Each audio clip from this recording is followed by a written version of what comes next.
जी हाँ प्यारे साथियों, नमस्कार। तो आपका भाई, आपका दोस्त जितेंद्र क्लासेस की इस ऑनलाइन कक्षा में उपस्थित हो चुका है। प्यारे साथियों, तो बहुत से हमारे विद्यार्थीगण इंतजार कर रहे थे कि सर करुण रस कब आएगा, और आ भी गया। प्यारे साथियों, याद रखना, एग्जाम्पल जितना आपका भाई, आपका दोस्त दे रहा है, प्यारे साथियों, यदि आप वो पढ़कर जाओगे तो मैं अवश्य कह रहा हूँ एग्जाम में वही प्रश्न आते हैं। याद रखना, आज हम करुण रस के बारे में पढ़ेंगे और बहुत विस्तार से चर्चा करेंगे। प्यारे साथियों, एग्जाम्पल एक भी नहीं छूट रहा होगा, आप देख पा रहे होंगे।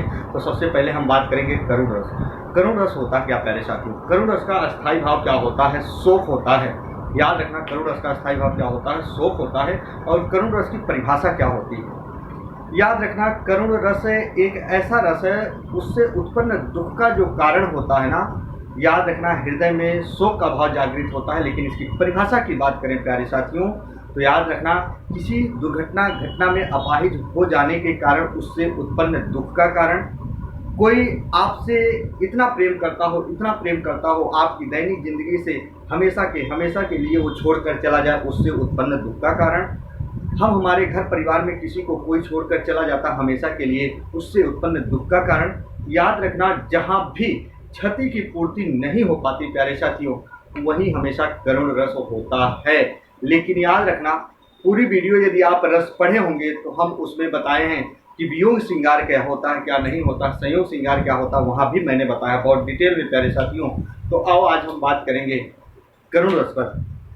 करुण रस होता है, उसका स्थायी भाव क्या होता है? शोक होता है प्यारे साथियों। जैसे मैं एग्जाम्पल लिखा हूँ, बहुत ध्यान से समझिएगा तो समझ जाओगे। जरा देखो, मैंने एग्जाम्पल लिखा, हाय राम कैसे झेले हम अपनी लज्जा अपना शोक, गया हमारे ही हाथों से अपना राष्ट्र पिता पर लो। याद रखना, देखो, हाय राम कैसे झेले हम अपनी लज्जा अपना शोक, गया हमारे ही हाथों से अपना राष्ट्र पिता पर लो। साथियों, याद रखना, एक कब की बात की जा रही है मित्रों?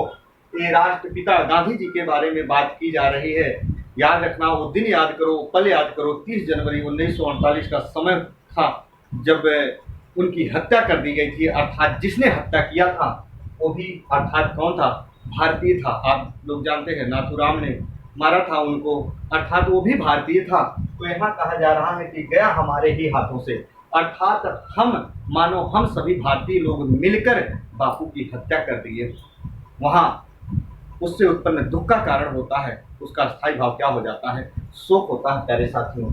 याद रखना, दूसरा एग्जाम्पल देखो, शोक बिकल सब रोवहि रानी, रूप शील बल तेज बखानी। फिर कहा जा रहा है, करहि विलाप अनेक प्रकार, परहि भूमि तल बारहि बारा। प्यारे साथियों, उस समय की घटना है जब राजा दशरथ की मृत्यु हो जाती है, तो वहाँ सभी की सभी रानियां बहुत परेशान हो जाती हैं और उससे उत्पन्न दुख का कारण होता है, रोती हैं, बिलखती हैं। तो वही कहा जा रहा है, शोक विकल सब रोवहि रानी। जब राजा दशरथ की मृत्यु हो जाती है, शोक में सभी रानियां क्या हो रही हैं? रो रही हैं, बिलख रही हैं। जितनी भी रानियां होती हैं, कैसे रो रही हैं, बिलख रही हैं? रूप शील बल तेज बखानी। उनके रूप को देखकर, उनके रूप को याद करके, उनके शील, उनके बल, उनके तेज, यानी वो तेजस्वी थे ही, सभी प्रकार के गुणों को बखान कर करके क्या कर रही हैं? रो रही सभी रानियां।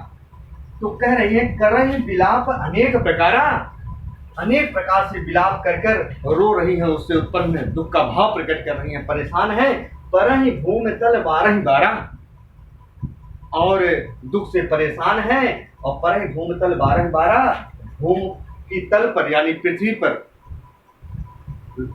रो रही हैं, यानी लोट लोट कर रो रही हैं प्यारे साथियों। याद रखना, जैसे हम हमारे घर परिवार में किसी की मृत्यु हो जाती है, हम इतने परेशान होते हैं, इतने रोते हैं, जैसे मानो बेहोश हो जाते हैं पृथ्वी पर लोट पोट के। याद रखना, वही कहानी है, उससे उत्पन्न दुख का कारण ये भी करुण रस होगा। फिर देखो, कहा जा रहा है प्यारे साथियों, यहाँ अबला जीवन हाय तुम्हारी यही कहानी, कहते हैं आंचल में है दूध और आंखों में है पानी। प्यारे साथियों, हृदय में उत्पन्न दुख का कारण हो गया। कितनी गहरी बात कही गई है कि अबला जीवन हाय तुम्हारी यही कहानी। अबला किसे कहा जाता है? एक असहाय स्त्री को, जिसके पास कोई ना हो प्यारे साथियों। तो अबला जीवन हाय तुम्हारी, एक अबला यानी असहाय स्त्री के जीवन के बारे में कहा जा रहा है। हाय तुम्हारी यही कहानी, उसकी जीवन के बारे में उसकी कहानी बताई जा रही है। आंचल में है दूध। मित्रों, आंचल में है दूध, दूध का मतलब होता है पुत्र। उसके आंचल में एक पुत्र होता है। किसके? असहाय स्त्री के, जिसके पास कोई नहीं होता है। याद रखना, उसके आंचल में एक पुत्र है और आंखों में है पानी। और पुत्र के चेहरे को देख देख कर उसकी आंखों में पानी आता है, क्योंकि पुत्र को जीवन को देखकर वो चिंतित होती है कि अब क्या होगा बच्चे का। प्यारे साथियों, उससे उत्पन्न दुख का कारण है। फिर देखो यहाँ क्या है, सुत बध सुना दसानन जबहि, मूर्छित भयो विकल महतमहि। प्यारे साथियों, सुत बध सुना दसानन जबहि, दसानन रावण को कहा जाता था, यानी दसानन रावण जैसे ही अपने सुत यानी पुत्र, सुता का मतलब होता है पुत्री, सुत यानी पुत्र के वध के बारे में सुनता है ना, तो मूर्छित भयो विकल महतमहि, मूर्छित होकर पृथ्वी पर गिर जाता है। प्यारे साथियों, हम हमारे घर परिवार में किसी का बच्चा हो, भगवान ना करे ऐसा हो, पर उससे उत्पन्न दुख का कारण हर घर परिवार में हो सकता है, हर संसार में हो सकता है। प्यारे साथियों, इस ब्रह्मांड में हो सकता है उससे उत्पन्न दुख का कारण, क्योंकि क्षति की पूर्ति वहां नहीं हो पाती। साथियों देखो, कहा जा रहा है दुख ही जीवन की कथा रही, क्या कहूं क्या कहूं जो नहीं कही। प्यारे साथियों, उत्पन्न दुख का कारण यही है। मानो हम हमारे परिवार में, इस संसार में जितने भी मानव हैं, किसी के जीवन में इतनी परेशानियां हो, इतनी कठिनाइयां हो, मानो हम क्या बताएं क्या ना बताएं। तो उत्पन्न दुख का कारण जहां होता है वही क्या होता है प्यारे साथियों, करुण रस होता है। तो एक बार स्क्रीन साथ लीजिए प्यारे साथियों, इससे बाहर प्रश्न नहीं जाने हैं, याद रखना, एक नहीं 100 बार हम बता रहे हैं। जी हाँ, मैंने कितने एग्जाम्पल दिया, 1 2 3 4 और कितने प्यारे साथियों, 5। जी हाँ, चल तो प्यारे साथियों, हमारी कक्षा यही तक थी। और वीडियो यदि अच्छा लगे तो लाइक और सब्सक्राइब करना ना भूलें प्यारे साथियों। और ऐसी ही कक्षा आपको मिलती रहेगी। तब तक के लिए मित्रों, जय हिंद, जय भारत।